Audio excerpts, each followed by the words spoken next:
¿Cómo están todos? ¿Están vivos? Si estás muerto, levanta la mano. Oraremos por ustedes primero durante el tiempo de ministración. Muy bien. Vamos a organizarnos por aquí. Muy bien. La adoración es un regalo asombroso que Dios nos ha dado. A menudo pensamos que la adoración, bueno, tal vez no tú, pero tal vez la persona a tu lado, pero creemos que la adoración es algo que debemos hacer para agradar a Dios, pero en realidad es un regalo. En mi tiempo de devoción esta mañana estaba leyendo el Salmo, donde el salmista dice, entramos por sus puertas con acción de gracias y en sus atrios con alabanza. Si has entregado tu vida a Jesús, el Espíritu de Dios está contigo las 24 horas, los 7 días de la semana.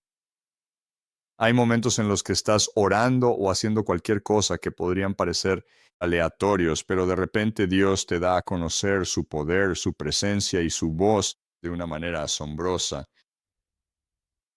Pero hay varias cosas que podemos hacer para, no quiero decir aumentar la presencia de Dios, sino para atraer su presencia. Por ejemplo, Jesús dijo, donde dos o más se reúnan en mi nombre, allí estaré yo. Él siempre está con nosotros, pero su presencia manifiesta se presenta en diversas formas. La adoración es tal y como dijo el salmista, nos acercamos a Dios, aunque su espíritu está dentro de nosotros, Emmanuel está aquí, somos más conscientes de su presencia cuando adoramos y oramos. Él habita en las alabanzas de su pueblo, también dice en los salmos. Pero en una de las iglesias con las que trabajé mucho, se desarrolló lo que empecé a llamar el Factor Nate. ¿Qué es el Factor Nate? Me alegro de que lo preguntes. Había un joven que recibió salvación en nuestra iglesia. Tenía unos 19 años y Nate había consumido metanfetamina durante muchos años. Cuando se convirtió y fue libre de las drogas, empezó a poner su vida en orden, empezó a sanar emocionalmente en todos los sentidos. Él no podía contenerse durante la adoración. Nate era bastante alto y delgado. Probablemente habría sido un gran jugador de baloncesto si no hubiera pasado toda su adolescencia consumiendo drogas. Nate siempre estaba en la primera fila durante la adoración y las reuniones. Unos 3 o 4 meses después de ser salvo, no podía contenerse durante la adoración y saltaba arriba y abajo haciendo pogo. Algunos de ustedes quizá tengan la edad suficiente para recordar el pogo durante el movimiento punk. Estoy con la gente equivocada, supongo.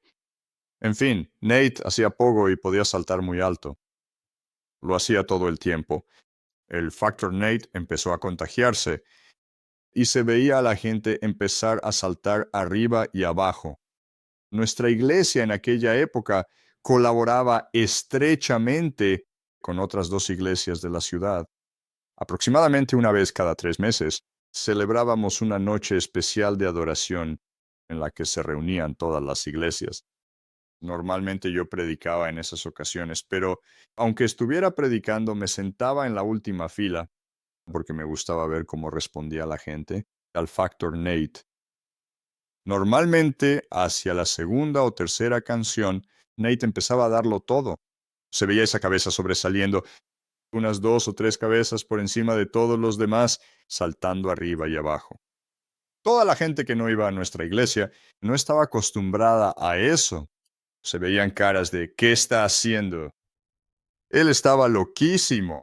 Recuerdo una vez que un amigo y yo, ¿cuántos de ustedes han visto la película vieja llamada Garras de hace unos 25 años? ¿Alguien la recuerda? Está basada en la historia real de 2 leones asesinos en África Oriental que paralizaron por completo la construcción del ferrocarril transcontinental. Eran leones devoradores de hombres. Históricamente dicen que mataron a más de 180 trabajadores del ferrocarril. Así que tuvieron que traer cazadores especiales.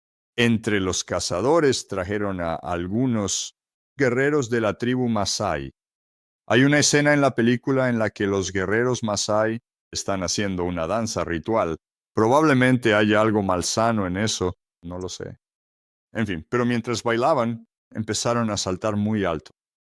Y mi amigo, que iba a mi iglesia, miró a uno de ellos y dijo, Nate, porque así era como se veía Nate, saltando muy alto mientras adoraba. Pero al cabo de un rato los saltos ya no eran suficientes. Nate empezó a correr. Después de la tercera o cuarta canción, ya estaba fuera de sí. Siempre se sentaba más o menos por aquí. Corría a toda velocidad hacia las esquinas de la sala de un lado a otro, y luego se deslizaba hasta la meta. Y se volvió contagioso. No sé cómo decirlo de forma diplomática. Hay gente que corre bien y gente que no corre bien. Pero se puso de moda y había 30 o 40 personas siguiendo a Nate por toda la sala. Parecía una manada de elefantes pesados, ya sabes. Pero la gente miraba a Nate y decía, ¿qué está haciendo? Pero Nate estaba tan lleno de gratitud hacia Dios, de aprecio por Jesús, que no podía contenerse. En fin, creo que la adoración es un regalo increíble que Dios nos ha dado. Ahora, cuando digo este libro, uso un iPad, pero también tengo mi Biblia aquí. Pero si realmente crees en el libro llamado la Biblia, en particular el Nuevo Testamento, no solo los no cristianos van a pensar que estás loco, sino también algunos cristianos. Porque hay ciertos versículos en la Biblia, palabras de Jesús, del apóstol Pablo, que nos llaman a ser radicalmente diferentes. Jesús dijo, si creéis que yo estoy en el Padre y el Padre está en mí, las obras que yo hago, vosotros también las haréis. Me encanta lo que dijo Daniel y volveré sobre lo que dijo Daniel al final del mensaje. Pero Daniel dijo, los que conocen a su Dios harán grandes hazañas. Estamos llamados a hacer cosas asombrosas por la gracia de Dios. Pero a veces, no solo con los no cristianos, sino incluso con los cristianos, si te dicen que tienen una enfermedad, dirás, oremos. Bueno, ya sabes, Dios toma lo bueno. No. Estamos llamados a ser diferentes. Estamos llamados a ser hombres y mujeres de fe. Hay una historia en Marcos capítulo 5, versículos 35 al 42, y es sobre un líder de la sinagoga llamado Jairo. Muchos de ustedes conocen esta historia. Dice que Jairo se acercó a Jesús y le dijo, ¿vendrías a mi casa y orarías por mi hija? Está a punto de morir. Es mi única hija. Jesús dijo que iría, y de camino sanó a la mujer que llevaba 12 años con un flujo de sangre. Y dice a partir del versículo 35, que mientras caminaba con Jairo y sus discípulos, y aún estaba hablando, llegaron de la casa de Jairo, unos que dijeron, tu hija ha muerto, ¿para qué molestar más al maestro? Pero al oír lo que decían, Jesús dijo a Jairo, el líder de la sinagoga, no temas, solo cree. Dirígete a la persona que tienes al lado y dile, no temas, solo cree. Él dijo, no temas, solo cree, y no permitió que nadie le siguiera, excepto Pedro, Jacobo y Juan, el hermano de Jacobo. Les digo algo, la fe y los testimonios son contagiosos. Nos fortalecen. Pero lo contrario también es cierto. La incredulidad puede hundirte. No digo que no seas amigo de personas que quizá no tengan el mismo nivel de fe que tú, pero cuando se trata de asuntos críticos en los que realmente necesitas avances, ten cuidado con quién lo compartes. Porque a veces, incluso dentro del cuerpo de Cristo, acudirás a alguien en busca de oración, diciendo, necesito que ores por mí, necesito un avance de Dios. Y te dirán algo como, bueno, Dios va a cuidar de ti, Él se encargará de esto. Eso es muy cierto, pero no es lo mismo que una sanidad o un milagro, ¿verdad? Así que Jesús solo se llevó a Pedro, a Jacobo y a Juan y llegaron a la casa del líder de la sinagoga. Y Jesús vio conmoción, gente llorando y lamentándose en voz alta. Ya estaban entrando en el proceso de duelo. Para la gente en el medio, Oriente, incluido el pueblo hebreo, era muy expresiva al llorar por los muertos. Y cuando entró, les dijo, ¿por qué hacen tanto alboroto y lloran de esa manera? Esta niña no está muerta, sino que duerme. Y se rieron de Jesús. Se rieron de Jesús. Puede que esto sea difícil de asimilar, pero a veces, cuando atravesamos una crisis, Dios tiene una perspectiva diferente de la situación. A veces no podemos ponerlo en perspectiva, pero Dios nos desafía a no ceder al miedo, sino a atrevernos a creer. Así que se burlaron de Jesús, se rieron de él, lo ridiculizaron cuando dijo, no, no está muerta, solo está durmiendo. Dice que los hizo salir a todos y tomó al padre y a la madre de la niña y a los que estaban con él y se dirigió a donde estaba la niña. Tomándola de la mano, le dijo, Talita Kumi, que significa, niña, te digo, levántate. Inmediatamente la niña se levantó y comenzó a caminar, pues tenía 12 años. Todos quedaron inmediatamente llenos de asombro. Dios quiere hacer cosas asombrosas, no solo para ti, sino a través de ti. Él quiere hacer cosas asombrosas y radicales, no solo para ti, sino a través de ti. Los que conocen a su Dios harán grandes proezas. En Hebreos 11, versículo 6 dice algo grandioso sobre la fe. Dice, quienes buscan a Dios no solo deben creer que Él es, que existe, sino también creer que Él recompensa a quienes le buscan. De hecho, comienza diciendo, sin fe es imposible agradarle. Podrías hacer grandes sacrificios. Podrías dar clases en la escuela dominical durante 25 años. Podrías dar la mitad de tu dinero a los pobres. Podrías estar haciendo esto y aquello, e incluso caer en la trampa de enorgullecerte de tus grandes sacrificios. Pero te digo, como dijo Samuel, que es mejor obedecer que los sacrificios. Sin fe es imposible agradar a Dios. La fe es la moneda del reino. Nos dirigimos cada vez más hacia una sociedad sin dinero en efectivo. Predico mucho en Europa y en diferentes lugares de Asia. Hay algunos países en este momento en los que no sirve de nada llevar dinero en efectivo. Todo es electrónico. Pero en el cielo y en el reino de Dios, la fe es la moneda del reino. Así que quienes acuden a Dios deben creer que Él existe y que Él recompensa a quienes le buscan. El yo soy de Dios, la persona de Dios, solo Él mismo puede definir quién es Él. En el siglo XVIII, en Escocia, había un conocido teólogo, poeta y autor de himnos llamado William Cowper. William Cowper escribió un famoso himno, un poema que habla de cómo Dios obra de maneras misteriosas. Hay un verso de ese poema que me encanta. Dijo, Dios es su propio intérprete y Él se dará a conocer.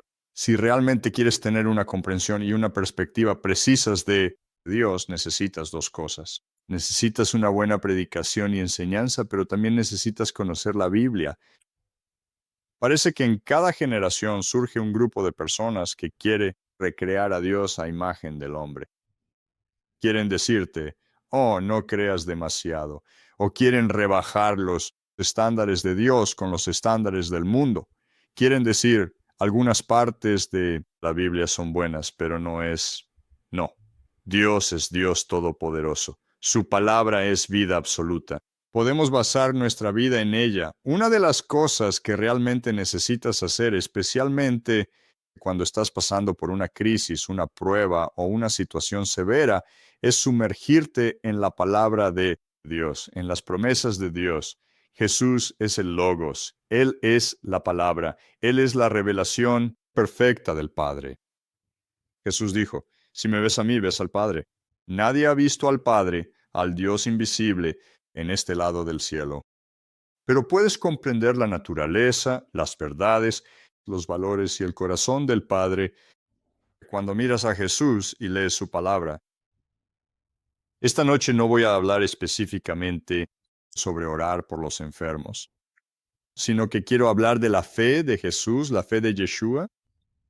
El Salmo 118, versículo 14 dice, El Señor es mi fortaleza y mi canción. Él se ha convertido en mi salvación. Jesús es el Emanuel, como profetizó Isaías, Dios con nosotros. Él mismo es tu fortaleza y tu canción, si le dejas serlo. En el Salmo 118, versículo 21, el salmista dijo, Te daré gracias porque me has respondido y te has convertido en mi salvación. ¿De dónde viene esa palabra salvación? En hebreo, Yeshua significa que Yahvé se ha convertido en nuestra salvación, y ese es el nombre de Jesús. Jesús dejó la diestra del Padre. Aquel que no conoció pecado vino a la tierra. Como dijo Pablo en Filipenses 2, no consideró su igualdad con el Padre como algo a lo que aferrarse. Necesito hacer un alto, tengo que decir algo ahora mismo. El Espíritu Santo se está moviendo ahora mismo, justo en este momento. No me importa si conoces al Señor desde hace 5 días, o si como yo lo conoces desde hace 50 años, o si algunos de ustedes lo conocen desde hace más tiempo. Dios nos está llamando a profundizar cada vez más en la maravilla de quién es Él y de sus caminos. Y discierno en este momento, mientras hablamos de Jesús, que el Espíritu Santo se está moviendo y hablando a algunos de sus corazones. Están en una nueva etapa, están en una nueva etapa. Como dijo Isaías, las cosas anteriores han pasado. Ahora les declaro cosas nuevas. Estamos entrando en una nueva etapa en 2026. Muchos de ustedes lo saben, creo que ya he hablado de esto antes, y estoy seguro de que lo saben al leer lo que le ha sucedido al cuerpo de Cristo. En los últimos 5 años, en tantos ministerios maravillosos, la gente ha tenido que abandonar el ministerio, porque están saliendo a la luz los pecados ocultos, irregularidades financieras. En Números se dice que todo pecado será revelado, al menos el pecado del que no se arrepienten. Estamos en una temporada en la que Dios está limpiando la casa, no porque sea un juez severo, sino porque nos está preparando para una gran afluencia de visitantes. Lo está preparando todo. Pero quiero animarles, si sientes que el Espíritu Santo descansa sobre ti, que te está hablando, tienes mi bendición para desconectarte mentalmente del mensaje que estoy predicando y recibir el mensaje que Dios pueda estar hablándote al corazón. Este Jesús Yeshua, el mismo Dios Todopoderoso, se ha convertido en nuestra salvación. Aquel que no conoció pecado vino a la tierra y tomó nuestro pecado, tomó nuestro juicio, nuestro dolor y nuestra vergüenza. Pero como sabemos, la muerte no pudo retenerlo y resucitó al tercer día. Ahora reina sobre las naciones. Aprecio lo que dice en Hebreos capítulo 2. Aún no vemos su reinado, pero está surgiendo día a día. Solo en los últimos 100 años, más personas han entregado su vida a Cristo que en toda la historia de la Iglesia de los últimos 2000 años. Estamos viviendo una época increíble en este momento. Uno de los testimonios puede que ya lo haya compartido antes. Lo puedes encontrar en YouTube. El padre se llama John Ireton. Hace unos años, en San Diego, estaba realizando reuniones especiales enfocadas en la sanidad y en el reino de Dios. Llevábamos 4 noches, habíamos orado por mucha gente. Terminé agotado tras la última reunión. Iba hacia la salida y un tal John Ireton se me acercó. Su hijo de 12 años y me dijo, ¿podría orar una vez más? Le pregunté, ¿para qué necesita que ore? Me respondió. Es mi hijo. Está en el percentil 98 de los casos de epilepsia. Toma medicación muy fuerte. La medicación le hace estar apático. Tiene convulsiones graves 2 o 3 noches a la semana. No puede ir a la escuela al día siguiente. Los médicos no creen que vaya a vivir mucho tiempo. ¿Podría usted hacer una oración por él? Y en ese momento miré fijamente a los ojos del Padre y vi que estaba lleno de fe. Me aferré a eso porque la fe es contagiosa. Jesús vio la fe de los 4 amigos y entonces sanó al paralítico. Hice una oración muy breve. No recordaba nada de aquello hasta que, 10 años después, se me acercaron en una reunión. Ahora su hijo tenía 22 años y era parte de la Marina de los Estados Unidos.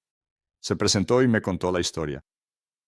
Me dijo, cuando oraste por mi hijo, me enfadé contigo porque lo único que hiciste fue orar una oración de 10 segundos y luego te marchaste. Le pusiste la mano en la espalda a mi hijo y dijiste, en el nombre de Jesús, reprendo al espíritu de aflicción llamado epilepsia, te libero de tus ataduras y te bendigo para que sanes. Y te marchaste. Pensé, ¿eso es todo? Una oración de 10 segundos. Él debería haber estado en casa en la cama todas las noches, pero lo traje 4 noches y esto es todo lo que obtengo. Pero en su revisión neurológica mensual, 4 o 5 días después, al igual que en la historia de Patricia, el médico le hizo la prueba habitual porque estaban haciendo un seguimiento de sus ondas cerebrales, del deterioro causado por la epilepsia. El neurólogo hizo la prueba y dijo, aquí hay algo diferente. No veo los signos normales. John y su esposa dijeron, no sabemos lo que usted va a pensar, pero el domingo por la noche oraron por él en el nombre de Jesús y creemos que Dios ha hecho un milagro. El médico había estado tratando a este niño de 12 años durante los 5 o 7 años que llevaba con la enfermedad. Se preocupaba por él y dijo, bueno, eso sería estupendo, pero esperemos un mes y luego hagamos nuevas pruebas. Pasó un mes, habían pasado 5 semanas, las primeras 5 semanas en 7 años sin convulsiones. Le hicieron todas las pruebas. El médico dijo, nunca había oído ni visto nada parecido, pero su hijo ya no tiene epilepsia. Y la medicina que tomaba era tan fuerte que creo, si no recuerdo mal, que tardaron 2 años en reducirla poco a poco hasta retirársela por completo. En lugar de quedarse en estado vegetal, su hijo aprendió a nadar. Entró en el equipo de natación en la secundaria y en el de waterpolo en la preparatoria. Aprendí a surfear.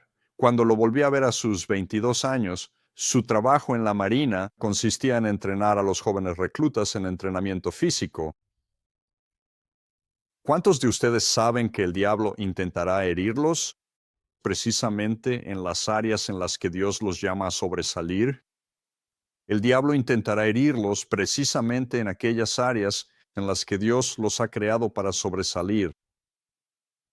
Hay vida y autoridad en el nombre de Jesús, Yeshua. Juan 3:16. Porque de tal manera amó Dios al mundo, que dio a su Hijo unigénito, Jesús. Isaías profetizó en Isaías 9, versículo 6. Y esto fue unos 713 años antes de que naciera Jesús. Porque un niño nos es nacido, hijo nos es dado, y el gobierno o el principado reposará sobre sus hombros, y se llamará su nombre Admirable Consejero, Dios poderoso, Padre eterno, Príncipe de paz. Quiero hablar de estos 4 aspectos de Jesús. En primer lugar, Isaías dijo que su nombre sería Admirable Consejero. Tú y yo no sabemos exactamente qué nos depara el futuro. Sabemos, en un sentido general, hacia dónde vamos y quién ganará la batalla.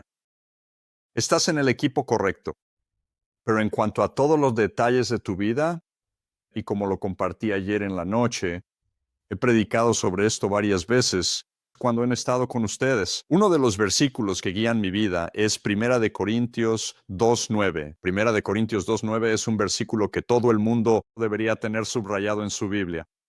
Sé que algunos de ustedes no creen en subrayar versículos. Piensan que todo es palabra de Dios, que todo es importante. Bueno, eso está bien, pero inclínate y subráyalo en la Biblia de la persona que tienes al lado, porque debería estar subrayado.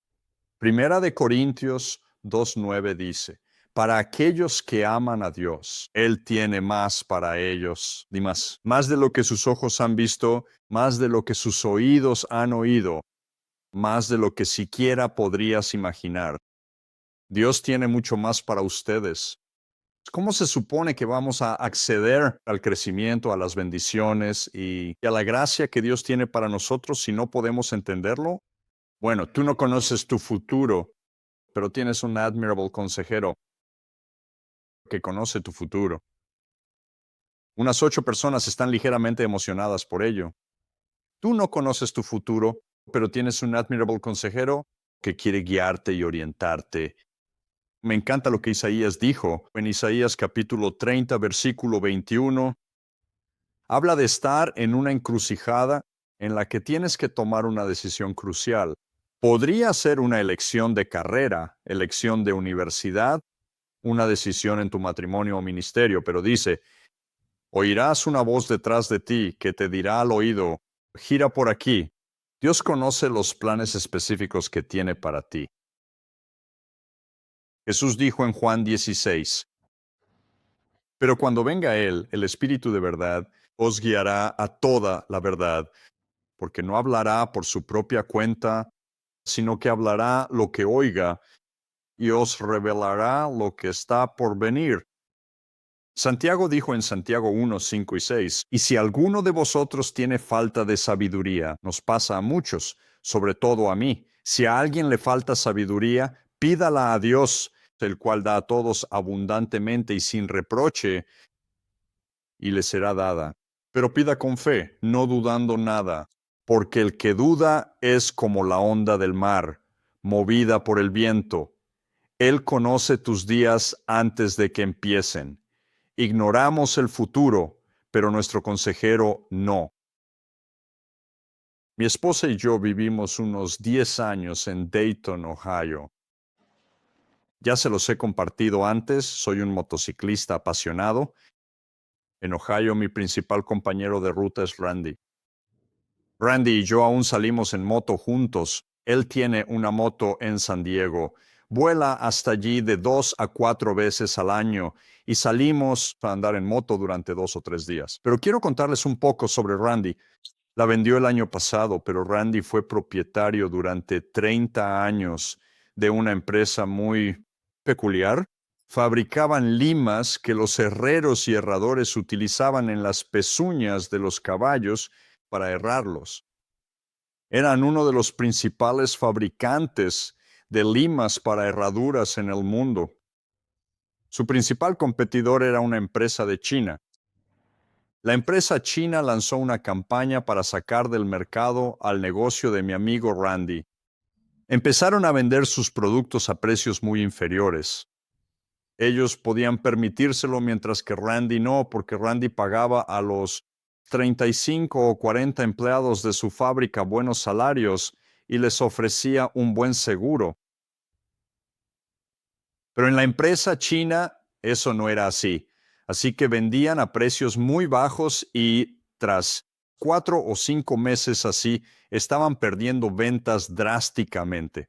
Se daban cuenta de que vamos a quebrar. Pero Randy y su socio eran ambos fuertes cristianos y no estaban en el negocio solo para ganar dinero.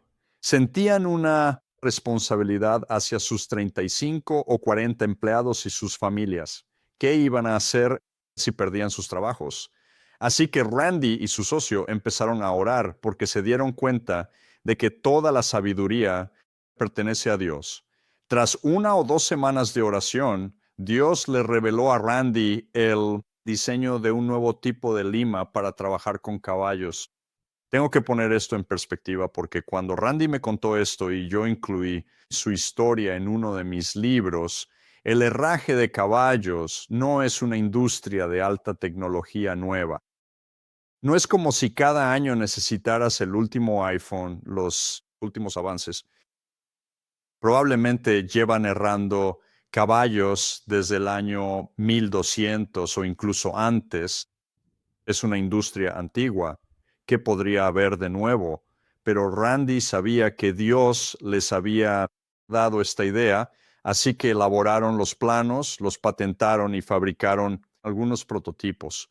Tenían herreros locales a su alrededor en Ohio, a los que llamaron y les dijeron, oye, queremos que los prueben para nosotros. Esos herreros les Respondieron un par de semanas más tarde y dijeron, vaya, es un producto estupendo, pero nunca se venderá. Es demasiado diferente.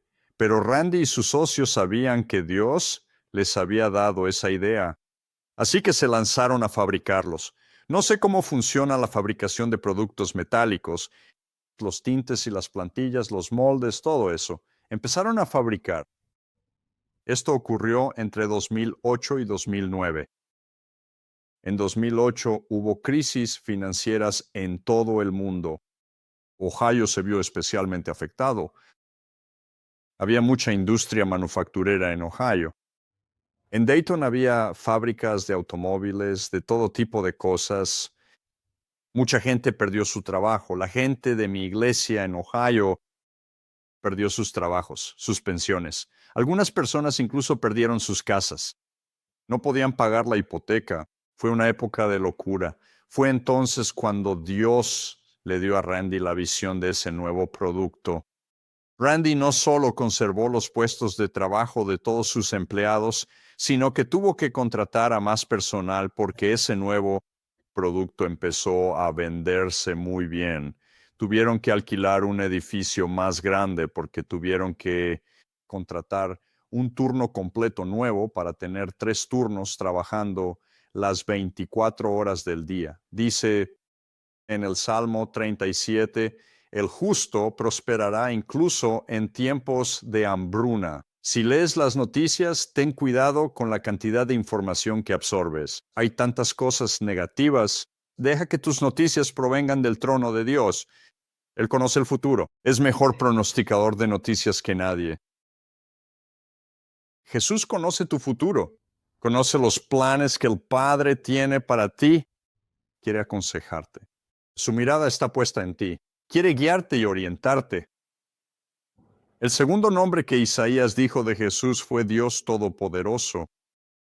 En Génesis capítulo 17, en la historia de Abraham, Dios reveló un nuevo nombre de sí mismo a Abraham y dijo, Yo soy el Shaddai, que traducimos como Dios Todopoderoso. Lo que Isaías dice aquí sobre Jesús no es exactamente el Shaddai. La redacción es ligeramente diferente en hebreo, pero sigue significando el Dios que hará por ti lo que tú no puedes hacer por ti mismo. En el capítulo 1 de Lucas, versículos 37 y 38, el ángel Gabriel le dijo a María, ninguna cosa es imposible para Dios. Ella había recibido la visitación del ángel. Eso es lo que yo llamo despertar a una mañana increíble. El ángel dijo, salve, muy favorecida, has sido elegida para dar a luz al Mesías. Esta es una noticia radical, pero especialmente para ella. Es virgen, nunca se ha casado, está comprometida, pero eso es todo. Ella dijo, ¿cómo puede suceder esto? El ángel dijo, nada hay imposible para Dios. Ella respondió, he aquí la sierva del Señor, hágase en mí según tu palabra. Y el ángel se apartó de ella. Recuerdan lo que dijimos, sin fe es imposible agradar a Dios. Y lo que Jesús dijo a la gente que rodeaba a la hija de Jairo que había muerto, no temáis, solo creed. Estas son exactamente las mismas palabras que el ángel del Señor dijo a Sara, la futura madre de Isaac. Abraham y Sara tenían más de 90 años y no tenían hijos. Él profetizó, dentro de un año te habrá nacido el hijo de la promesa. Y ella se rió.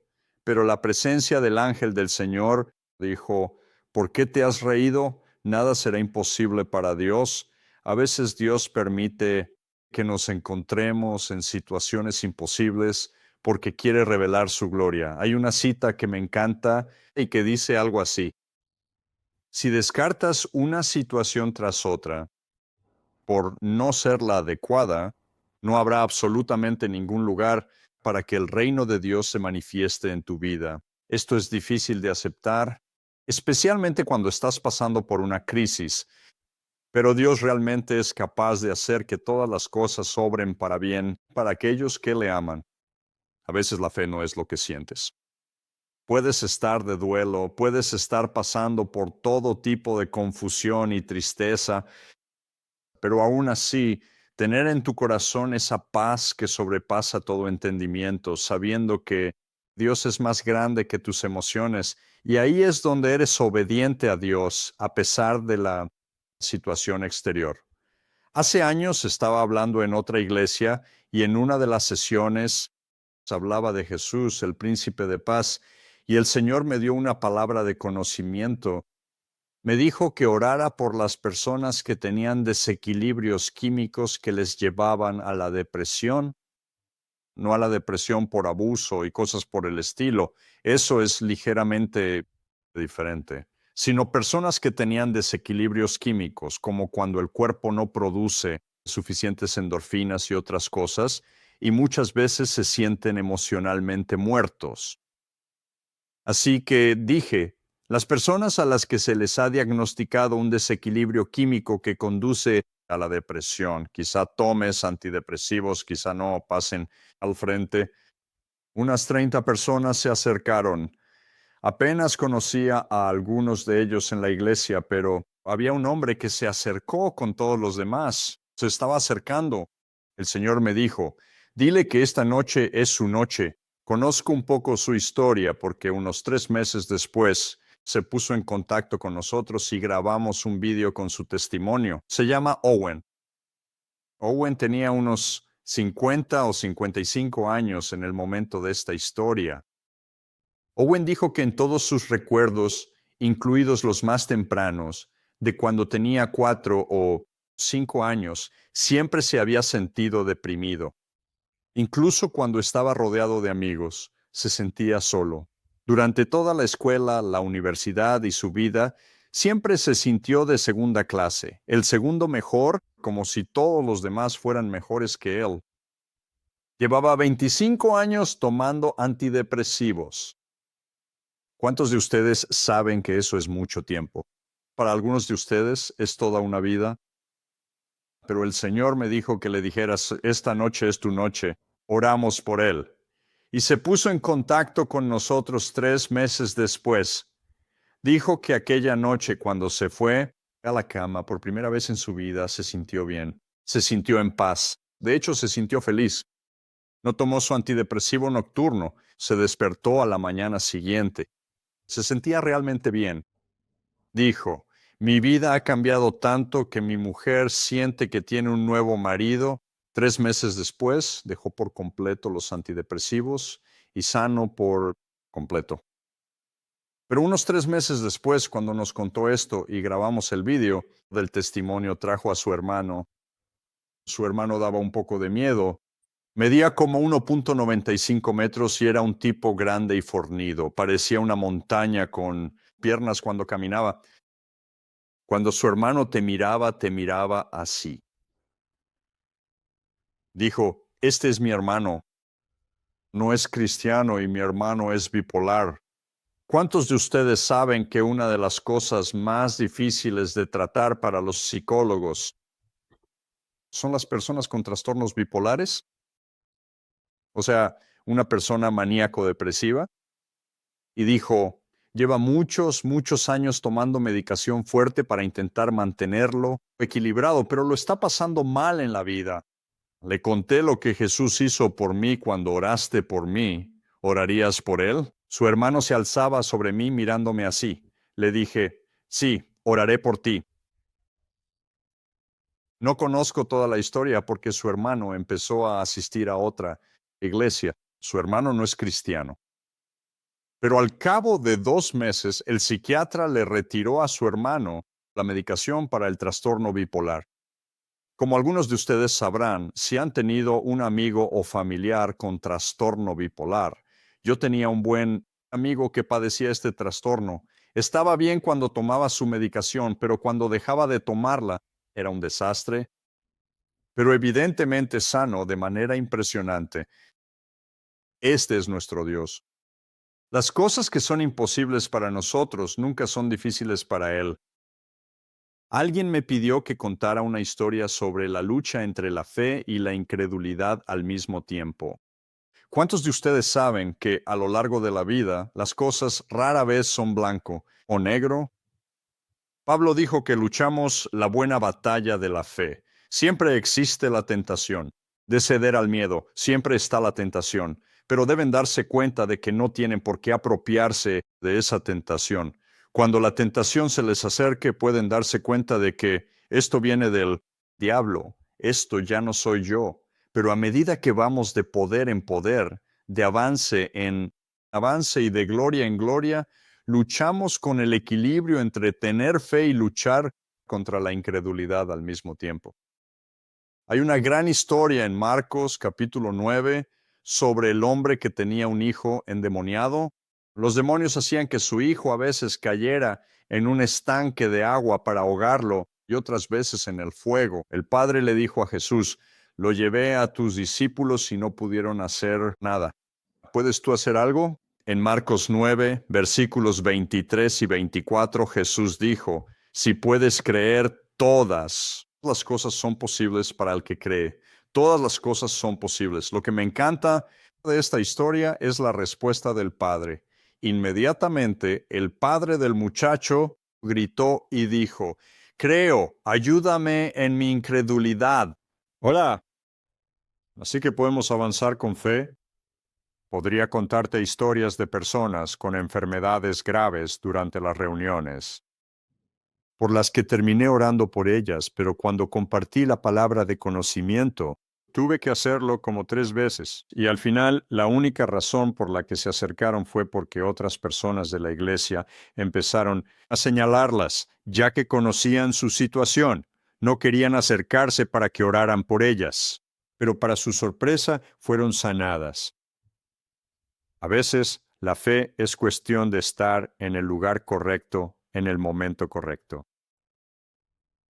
Mark, has planteado un punto realmente interesante. No te desanimes por la falta de respuesta al respecto. No digo que simplemente hagamos las cosas por inercia, pero es normal, es la realidad. Jeremías, uno de los profetas más grandes del mundo, psicólogos llenos del Espíritu, que han estudiado la palabra de Dios, creen que probablemente era maníaco, depresivo. Solo Jesús es quien siempre está perfectamente equilibrado, ¿verdad? Así que todo es posible. Pero déjame decir esto sobre el equilibrio entre la fe y la incredulidad. Estoy muy agradecido de que Jesús nunca dijera que se necesita una montaña de fe para mover un problema del tamaño de un grano de mostaza. Una semilla de mostaza tiene más o menos el tamaño de un punto de bolígrafo sobre un papel. Él dijo, si tienes solo un poco de fe, puedes mover una montaña. Y una montaña era una metáfora hebrea para un problema insuperable en tu vida. Él es el príncipe de paz, Él es el Dios poderoso, pero uno de los nombres que Isaías le dio a Jesús fue Padre Eterno. Sabemos que Dios Padre es el Dios de nuestro Señor Jesucristo, pero Jesús es la imagen perfecta, el reflejo perfecto. En Hebreos capítulo 1 dice que Él es la imagen misma de la naturaleza del Padre, Él es el resplandor de su gloria. En Colosenses dice, al Padre le agradó que toda su plenitud se manifestara en el Hijo. Primera de Juan 3:1. Mirad cuán gran amor os he dado, para que seáis llamados hijos e hijas de Dios. Lucas 15:31. Jesús dijo a los discípulos, tanto tiempo hace que estáis conmigo, y no entendéis. Todo lo que tengo es vuestro, porque Él manifestó y demostró el amor extravagante del Padre. ¿Quiénes de aquí están familiarizados con la parábola del Hijo Pródigo? Traducimos la palabra pródigo como derrochador. Se llevó la mitad de la fortuna del padre, la malgastó, la pérdida, y vivía en la pobreza. En realidad, una mejor interpretación de pródigo en el idioma original es extravagante. Podríamos renombrar esa parábola y llamarla la parábola del padre extravagante que lo recibió de nuevo, después de que él deshonrara el nombre de la familia con su estilo de vida desenfrenado y perdiera la mitad de la fortuna familiar. Lo recibió, le puso un manto nuevo, símbolo de su provisión, le dio zapatos nuevos, lo que significa una nueva capacidad para caminar en la vida, y un anillo nuevo en su dedo que representaba la autoridad en la vida. Dios Padre es extravagante en su amor por nosotros. Nos dio lo mejor que tenía. Nos dio a Jesús. Mi esposa y yo tenemos 3 hijos. Tenemos a nuestra hija mayor, que tiene 37 años. Mi segunda hija tiene 34 y mi hijo David tiene 31. Mis 2 hijas están casadas. Ambas tienen hijos ahora, y mi hijo se va a casar en septiembre. Alabo a Dios porque es un chico, ya que así no tendré que pagar la boda. Aleluya. Mi esposa y yo nos levantamos y bailamos cada vez que hablamos de eso. Pero cuando David estaba en la preparatoria, saben, yo no entiendo esto. Cuando yo tenía 18 o 19 años, cuando me convertí y empecé a ir a la iglesia, lo único que llevábamos puesto eran jeans rotos y camisetas. Se consideraba formal llevar una camisa de manga larga.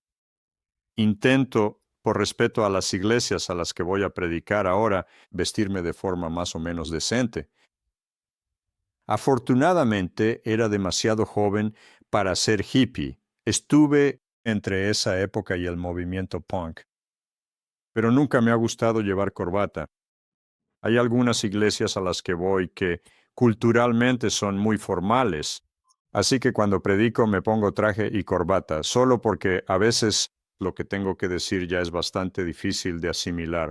No quiero que, además de eso, tengan que lidiar culturalmente conmigo. Pero nunca me han gustado las corbatas.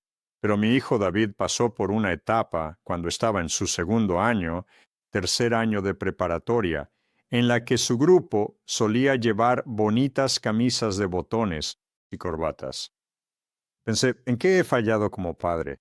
Pero recuerdo una mañana de domingo en la que tenía que predicar y ya iba tarde. Teníamos 2 servicios el domingo por la mañana y tenía que llegar allí. Tenía que salir de casa bastante rápido. Nuestras habitaciones estaban en el segundo piso de la casa. Tenía prisa, llevaba mi Biblia y trataba de salir corriendo por la puerta. Él salió de su recámara y me dijo, «Papá, ¿me ayudas a arreglarme la corbata?» A mi hijo David le encantaba llevar corbata, pero no se le daba bien hacerse el nudo. Odio las corbatas, pero se me da bien el nudo. Así que, aunque iba con prisa a la iglesia al volante, me detuve, le quité la corbata, se la puse y la anudé. ¿Por qué haría eso? Porque soy un padre. Quiero que mi hijo vaya vestido para triunfar. Jesús dio su vida para que pudieras vestirte de su justicia con vestiduras de santidad.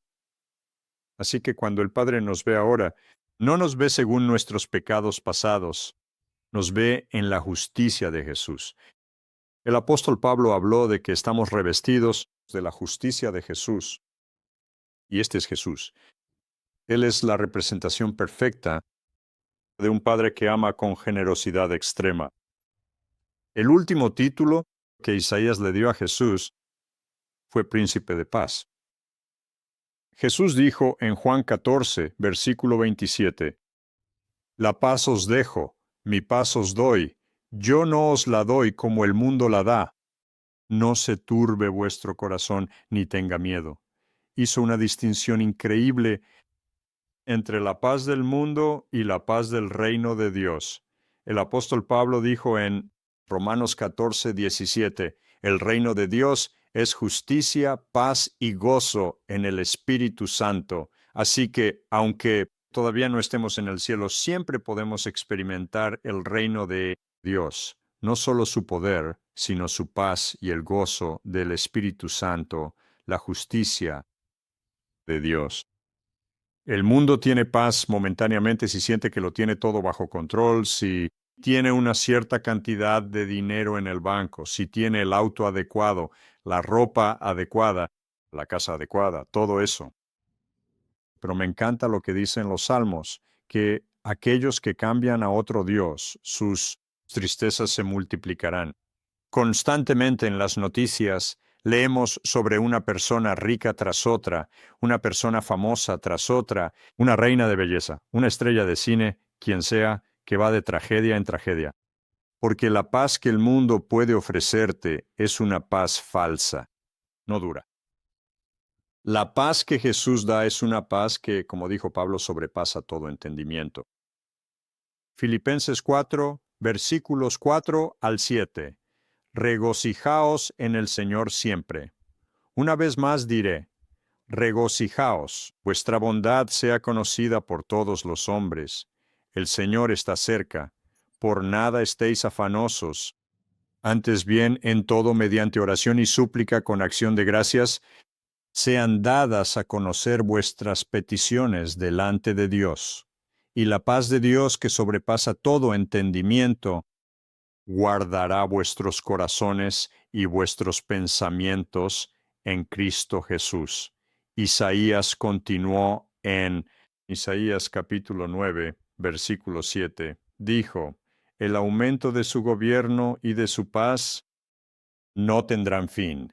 A medida que caminas con Dios, como dijo el salmista, prueba y ve que el Señor es bueno. A medida que experimentas a Dios inicialmente y sigues adelante con Él, te adentras cada vez más en el reino, más profundamente en su paz. Al cabo de un tiempo descubrirás que las cosas que el enemigo te lanzaría, ya sean tentaciones, preocupaciones, miedos, cosas que solían tratarte con estrés, descubrirás que estás experimentando esa paz que sobrepasa todo entendimiento y que guarda tu corazón y guarda tu mente. Esto no significa que no tengamos que lidiar con los problemas. Lo hacemos, pero lo hacemos desde una nueva posición. Lo hacemos desde un lugar de fortaleza y paz, en lugar de un lugar de vulnerabilidad. El celo del Señor, continuó Isaías, lo llevará a cabo. Los planes de Dios para tu vida se cumplirán. Hace muchos, muchos años, probablemente en 1995, estaba hablando en una conferencia en Belfast, Irlanda. Esa conferencia siempre permanecerá en mi memoria por dos razones. Una, era el edificio de iglesia más frío en el que había estado en mi vida. Ese edificio de iglesia tenía unos 150 años. No tenían calefacción moderna. A pesar de que el lugar estaba abarrotado, en esta conferencia me estaba congelando. La otra razón por la que destaca es debido a Bono, de U2. Él y su esposa estaban escondidos. Asistieron a la mayoría de las reuniones en la parte trasera de la multitud. Pero una de las cosas que pasó, y de la que no me enteré hasta unos 20 años después, es que había un chico inglés y su esposa que 3 o 4 años antes se habían mudado de Inglaterra a Belfast para fundar una iglesia. Después de 3 años en los que la iglesia llegó a tener quizá 30, 40, 50 feligreses. Luego bajó a 10 personas. Se sentía un fracasado. Él y su esposa pensaban cerrar la iglesia, volver a Inglaterra y buscar un trabajo secular. No recordaba nada de esto hasta que lo volví a ver unos 20 años más tarde. Me dijo, Mark, estabas en medio de un sermón y me señalaste y dijiste, el Señor aún no ha terminado contigo. Sigue adelante. Llega hasta el final. Estás muy cerca de un gran avance. Él y su esposa hablaron después y dijeron, tenemos que seguir adelante aquí. Esa misma semana, esto fue allá por 1995 o 1996, antes de que la mayoría de la gente tuviera teléfonos móviles. Su teléfono sonó a mitad de la noche.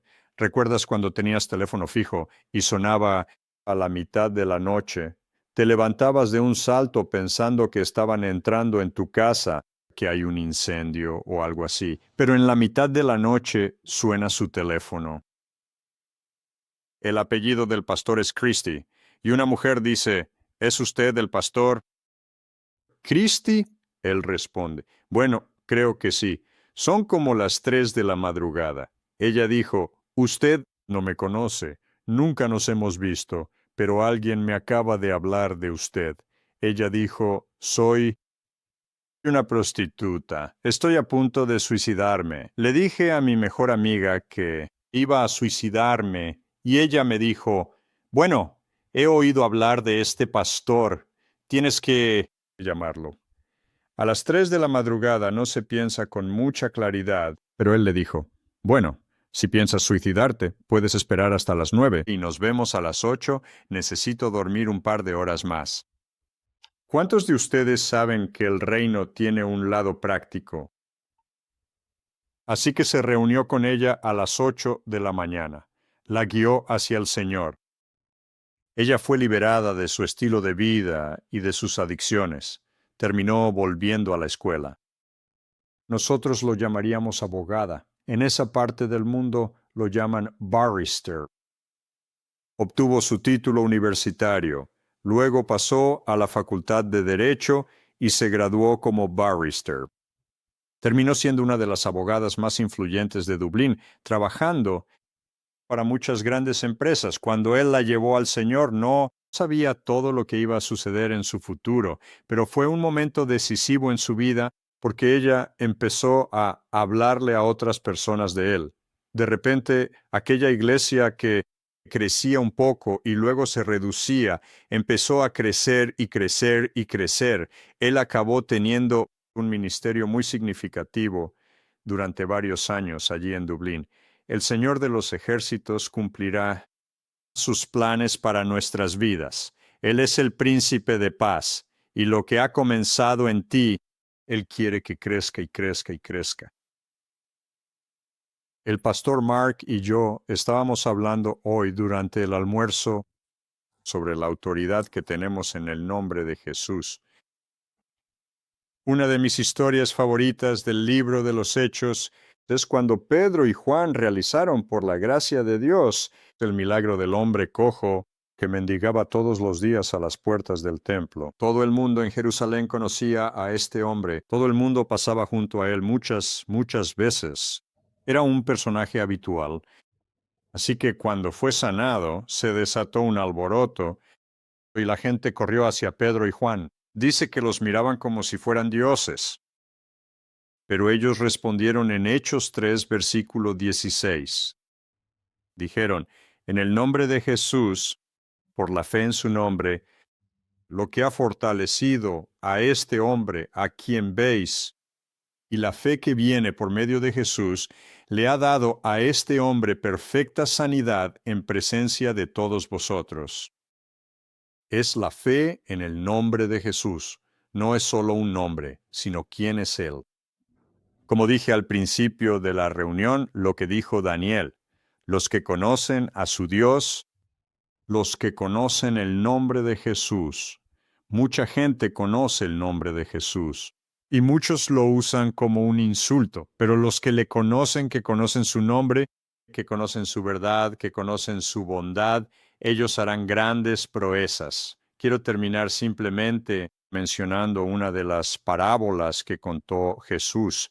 Esta parábola se encuentra en Mateo, capítulo 20. Habla de los obreros de la viña. Voy a empezar por el versículo 8. La gente había estado trabajando toda la mañana, pero el dueño de la viña salió después, a media mañana, luego al mediodía y luego a última hora de la tarde.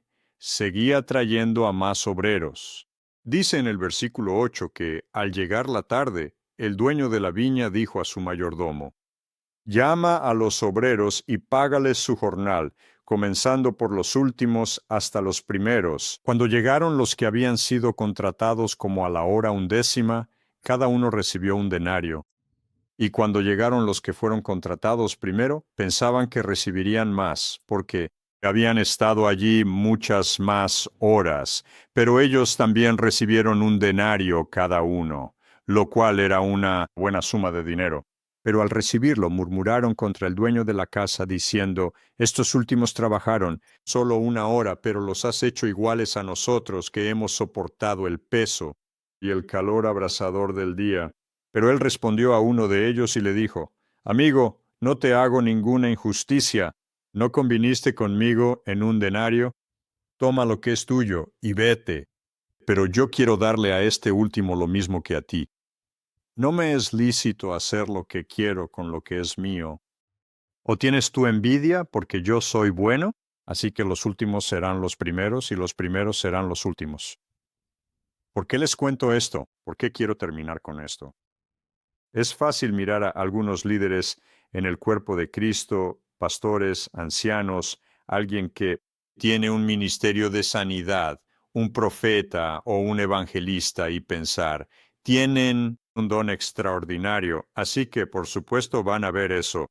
Por la gracia de Dios he visto tantas sanidades y milagros a lo largo de los años, gracias al don y la gracia que Dios me ha dado, el don de la fe, pero también porque he orado por decenas de miles de personas durante los últimos 30 años. Lo que quiero decirte es que el Espíritu de Dios también está sobre ti para sanar el corazón quebrantado y liberar a los cautivos. No necesitas un llamado para ir a las naciones. No necesitas un llamado para ser profeta o evangelista del cuerpo de Cristo. Dios te ama. Él ha puesto su Espíritu dentro de ti. Ha puesto su Espíritu Santo sobre ti. Él quiere usarte. Estoy realmente emocionado por los años que vienen porque creo que vamos a ver testimonio tras testimonio de hombres y mujeres comunes y corrientes. No quiero decir corrientes en sentido despectivo, sino hombres y mujeres comunes del cuerpo de Cristo, haciendo cosas extraordinarias por la gracia de Dios. Los últimos serán primeros. Habrá gente que dirá, un momento, Dios, llevo 50 años haciendo esto. El Señor dirá, sí, y has tenido el gozo de trabajar con mi espíritu, ¿no es así?